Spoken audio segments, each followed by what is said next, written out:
Oke, ketemu lagi sama saya Riho Channel di Etnik Indonesia. Apa kabar teman-teman? Semoga dalam keadaan yang tetap sehat, tetap semangat. Saya mau ada unboxing ya, satu paket dari agak jauh nih guys, dari ini ya, dari abang kita Mas Rashid. Ini abang kita kalau nggak salah ini dia tinggal di daerah Jawa Barat. Dan beliau ini adalah salah satu ini ya pelestari pusaka bedang-bedang dari seluruh Indonesia guys, terutama yang ada di Jawa Barat. Nah, kapan hari beliau mengirimkan saya satu buku yang beliau terbitkan untuk memperkenalkan koleksi dan benda-benda milik komunitas sana yang beliau pelajari, yang beliau kumpulkan dari komunitas di Jawa Barat dan bahkan di seluruh Indonesia untuk diterbitkan dalam satu buku yang keren banget guys. Kita lihat, judulnya adalah Golok Antara Pesona dan Legenda. Jadi beliau ini tergabung dalam pelestari golok bedang sepuh Nusantara. Ada lambangnya di sini. Dan ini masih belum dibuka, saya belum tahu apa isinya seperti apa. Tapi ini jelas ditulis oleh Om Gatot Susanta ya. Jadi buku ini diterbitkan oleh Galuh Susanta dan kawan-kawan yang ada di komunitas pelestari golok dan pedang sepuh Nusantara. Wah, biasanya kalau kita lihat di Indonesia lebih banyak diterbitkan untuk yang jenis-jenis keris ya guys. Pedang ini termasuk salah satu yang jarang guys, pedang dan golok. Nah, ini saya bacakan sedikit di sini. Jika mendengar golok, ingatan orang pasti tertuju pada perkakas pertanian ataupun rumah tangga, seperti mengupas kelapa, memotong hewan, ataupun mencacah daging di pasar yang selalu menggunakan jasa golok untuk pekerjaan ini. Padahal jauh lebih daripada itu, golok adalah pusaka yang sangat dikenal di berbagai daerah dan mempunyai sejarah perjuangan memperebutkan kemerdekaan, mempertahankan kedaulatan kesultanan, kerajaan, bahkan mempertahankan kehormatan bangsa. Jika melihat perjuangan di seluruh Nusantara, golok sebagai pusaka memang tidak seterkenal keris, kujang ataupun tombak untuk kalangan umum karena tidak banyak buku dan literasi yang memuat kecuali cerita fiksi, dongeng ataupun novel. Golok-golok sepuh peninggalan leluhur wajib dilestarikan, bukan dijadikan alat ritual mistis, tetapi untuk edukasi generasi baru untuk melestarikan budaya peninggalan leluhur yang sangat luar biasa. Semoga pemerintah daerah seluruh Indonesia bisa memberikan ruang yang lebih banyak untuk golok-golok dan pedang-pedang Nusantara di museum-museum di daerahnya. Wah, ini nanti di sini ada biografi ya dari Om Gatot Susanta sebagai penulis dan juga penerbit daripada buku ini dan kawan-kawan. Kita lihat guys, bentuknya seperti apa. Wah, kertasnya cukup tebal ya. Kertasnya cukup tebal guys, ini hard cover ya.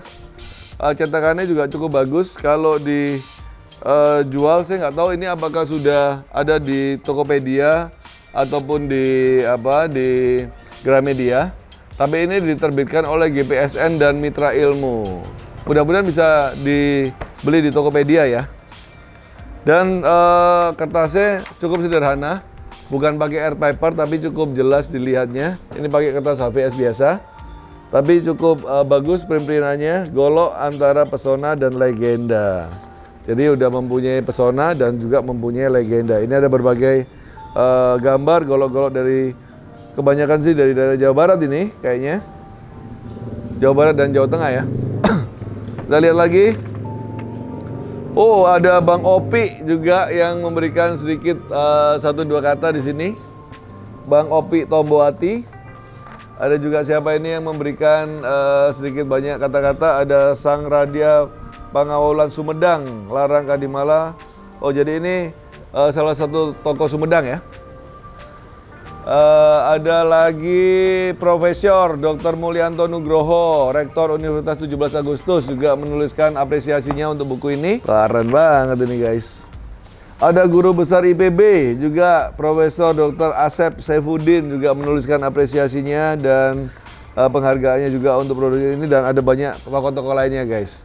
Yang sangat ini ya, Ada Brigjen Polisi Hari Nugroho juga. Wah, keren banget ini. Keren. Jadi ini sambutan. Wah, ini guys, ini keren banget. Di bab 1 kita langsung disuguhi dengan sejarah golok. Sejarah golok baik itu digunakan sebagai alat pertanian ataupun alat tebang dan lain-lain. Jadi memberikan satu wawasan bahwa golok itu sudah mempunyai sejarah yang sama tuanya dengan keris, guys. Jadi sejak adanya senjata, golok, pedang, keris, tombak itu berangkat bersamaan dengan fungsi dan dengan karakteristik yang berbeda, tapi mempunyai legenda yang sama ya. Nah, juga ada satu ilustrasi Rawana ketika menebus sayap burung Jatayu, dia menggunakan pedang, bukan menggunakan keris, guys. Itu yang ini ya, yang diceritakan di sini bahwa golok, pedang, dan keris mempunyai sejarah yang hampir sama, walaupun yang lebih banyak yang diulas adalah seputar keris akhir-akhir ini. Tapi mudah-mudahan dari sini juga kita bisa ngelihat, keren banget ini guys. Ada berbagai bentuk pisau raut dan yang akhirnya menjadi gambaran daripada perkembangan untuk menjadi sebilah pedang atau golok ya. Dari perkakas pisau raut. Wah, ini juga ada satu literasi dari kitab Sang Hyang Sasana Mahaguru yang juga menggambarkan bahwa pada saat itu seorang pandai atau seorang juru tempa logam dalam amanat Galunggung disebutkan terdapat pekerjaan pandai besi dan pandai emas. Nah, dituliskan juga bahwa pandai-pandai itu juga membuatlah pusaka yang berupa pedang ataupun golok ataupun keris. Ini ada satu relief di pandai besi di Candi Suko ya. Dan selanjutnya kita lihat apakah ada gambar-gambar koleksi. Wah, ini guys, keren banget nih, ada koleksi berbagai macam bila golok, ada ujung turun, ada salam nunggal, ada paut. Wah, kayaknya kita perlu pelajarin ya, karena banyak kita dapat pusaka-pusaka dari daerah-daerah. Pedang kadang-kadang kita globalkan aja menjadi pedang sabet atau pedang lameng atau pedang ini, tapi padahal pedang-pedang itu mempunyai banyak variasi nama guys. Ada ujung turun, ada salam nunggal, ada paut nyere, ada melapa gedang, ada sogok liung ya, sogok liung. Ini untuk berbagai variasi daripada golok. Golok juga, wah keren-keren banget. Kayaknya teman-teman harus beli deh buku ini. Ini recommended banget, saya nggak sabar untuk baca dan menikmati keindahan daripada koleksi-koleksi yang dari daerah sana. Mudah-mudahan dari sini juga kita bisa mengerti bahwa Indonesia nggak cuma pedang dan nggak cuma keris dan tombak, tapi kita juga punya pedang, golok yang juga dibuat bahkan di era Kabudan hingga di era-era sebelumnya, bahkan di era sekarang juga masih sangat populer. Wah, keren nih ya. Mudah-mudahan teman-teman bisa dapatin buku ini, recommended banget, dari buku Om Gatot Susanta. Tapi habis gini saya mau review pedang koleksi saya buat teman-teman.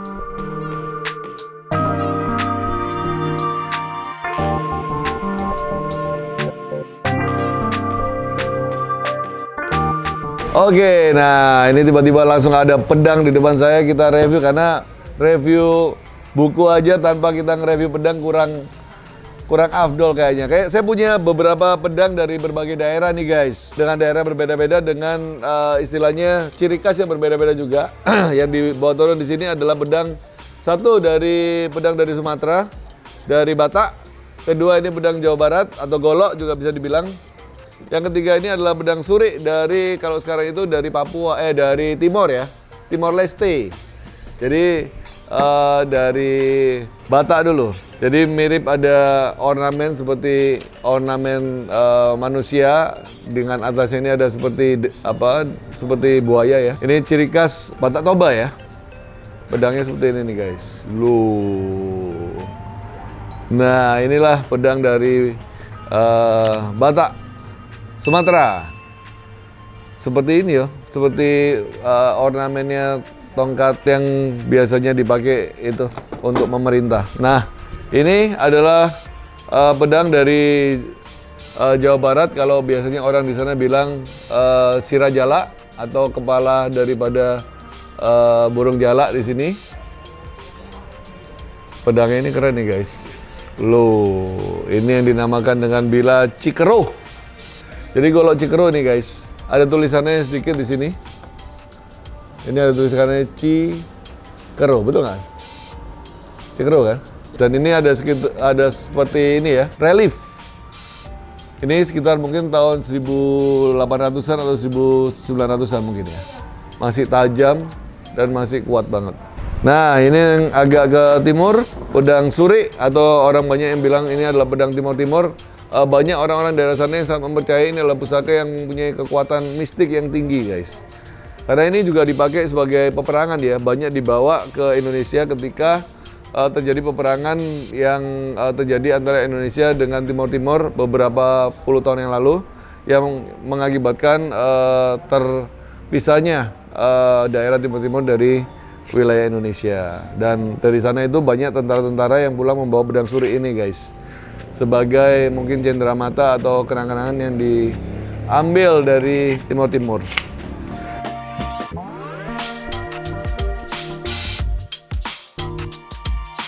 Oke, ini menunjukkan keanekaragaman dari pusaka-pusaka Nusantara yang memiliki sejarah yang luar biasa. Mudah-mudahan dari sini juga teman-teman bisa menghargai pusaka berupa tombak itu sama berharganya dengan keris ataupun tombak ataupun pusaka-pusaka yang lain. Pedang, golok itu luar biasa, guys. Dan sekarang ini udah ada bukunya, ada komunitasnya. Kalau teman-teman bingung atau pengen untuk punya buku seperti ini, bisa mungkin cek-cek di Tokopedia atau langsung kontak ke paguyuban ini ya. Pelestarian golok dan pedang sepuh, kamu bisa cek di Google, itu biasanya ada koordinatornya. Oke, sampai itu aja video saya, mudah-mudahan bermanfaat. Terima kasih untuk bukunya, mudah-mudahan bisa menambah keindahan dan kekayaan, informasi tentang kekayaan seni dan budaya yang ada di Indonesia. Oke, sampai ketemu lagi di video-video selanjutnya. Salam budaya.